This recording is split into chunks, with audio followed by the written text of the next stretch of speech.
Blackstone Audiobooks presents The Roosevelts by Peter Collier with David Horowitz.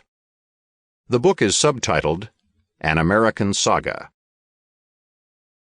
Dedication.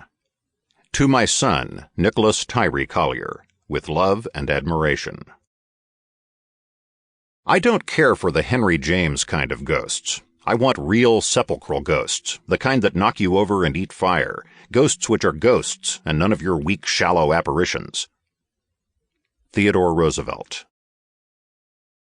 Prologue. Divine Fire. St. Patrick's Day, 1905.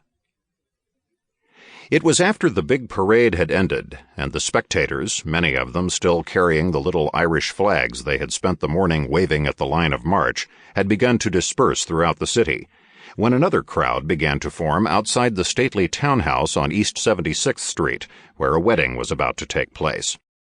Police had cordoned off Fifth Avenue and Madison Avenue and were checking the credentials of the people asking to be let through. Carriages came through the checkpoints to deposit well-dressed guests at the front steps and hurry off.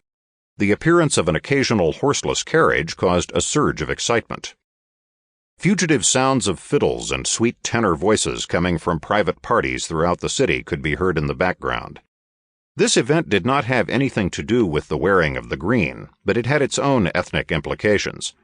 Although it was not possible to tell by their appearance, many of the guests at the wedding were descendants of the Dutch colonists who had arrived in the New World 250 years earlier.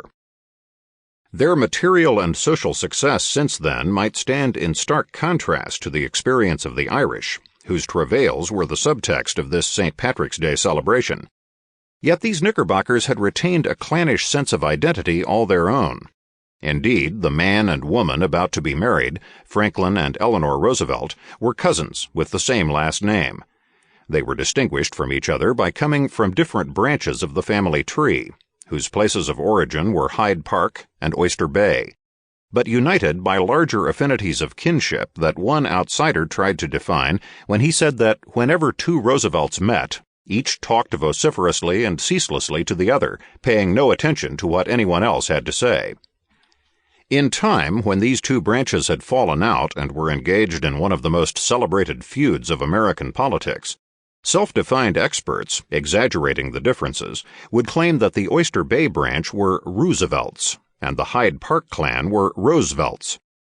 In fact, the name was the same for both of them. It came from the Dutch Field of Roses, and many of the household items owned by both branches of the family. Sample complete. Ready to continue?